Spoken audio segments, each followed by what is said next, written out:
Chacun connaît le rôle biblique de Marie, mère du Christ. Je suis entré dans cette famille par le truchement de M. Sonfac Etienne en 2004. Depuis lors, maman Marie m'a adopté, ainsi que l'ont fait ses autres nombreux enfants.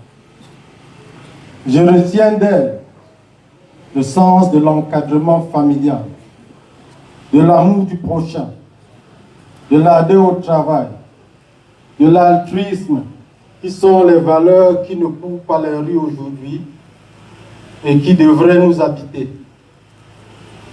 Les circonstances de sa mort montrent qu'elle était amplement liée au Christ.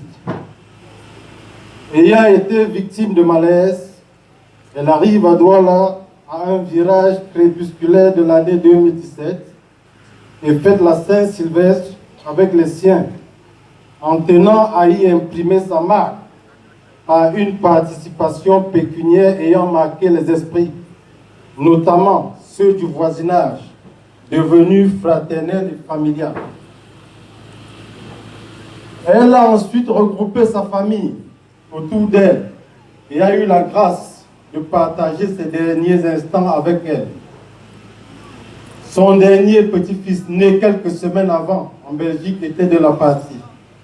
Autant de signes éloquents, accréditant la thèse de sa proximité avec le ciel.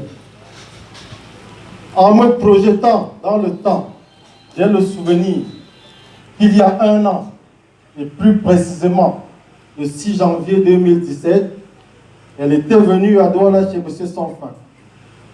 J'y suis allé avec ma petite famille lui rendre visite. La convivialité était à son compte et nous avons tiré profit de ses précieux conseils et avons eu le privilège d'immortaliser ces instants par de jolies photos. Je me réjouis que certaines de celles-ci aient été choisies pour lui dire au revoir à travers le livret programme que vous avez assurément tous vu. Je terminerai en souhaitant que maman puisse reposer éternellement en paix dans les prairies célestes et que son départ s'apparente à celui de ce grain de blé qui suscite et distille l'espoir. Bienvenue à tous et bon retour à chacun. Je vous remercie.